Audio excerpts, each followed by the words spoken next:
succeeding in pushing back forces of evil from GPI. As you can see, courage and creativity are very important in our daily lives. But how are they important, especially if we want to defeat the evil? The evil forces we're talking about here can be different, like racism, war, or mental illness. But firstly, let's talk about courage. Courage is the control of fear and the will to deal with something that is dangerous, difficult, or unpleasant. There are three main kinds of courage, and the first one is moral courage. Moral courage is the ability to act right in the face of shame, personal loss, or opposition. To help other people using moral courage, you can ask an isolated classmate in your school to play with you because it's the right thing to do, even though you can be teased by other classmates. Or, many people in the past and present have bravely stood up against a lot of problems that they were facing. Through that, we can see that people have developed moral courage and the fearless spirits to defend themselves. Secondly, let's come to physical courage. Physical courage simply means having the audacity to face your fear, not only risking your well-being, but also fighting against the scary threat of death. There are many circumstances that show physical courage. For example, a firefighter going to a fire to save residents, or maybe an army fighting bravely for their country. But last but not least, intellectual courage. This means thinking outside of the box and outside people's common beliefs. For example, telling someone that their fake things they're talking about is wrong, though you can get opposition, it's intellectual courage. Wrong truth can lead to protests and violence, which are dangerous.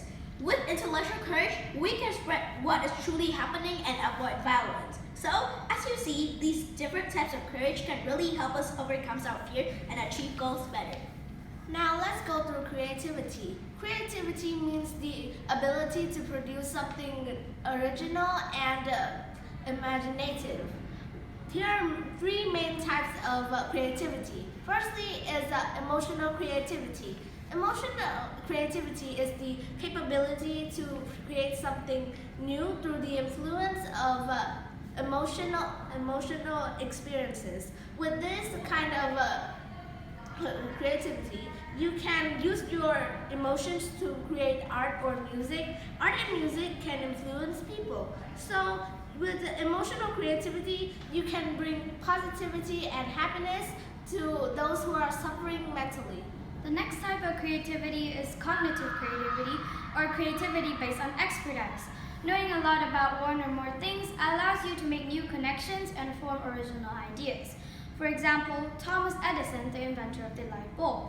Throughout his whole inventing road, he could cognize what was in front of him, his challenges, societal pressure, and a big series of failure. Also, after being cognitive, things are much easier when you can control your surroundings.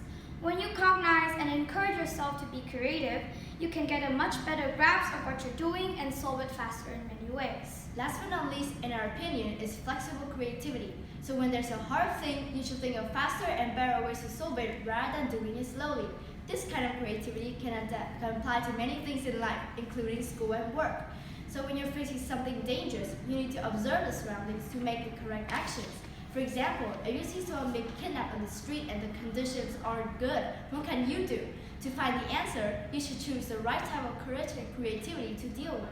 In conclusion, courage and creativity are not only important in overcoming forces of evil, but also efficient in our daily lives.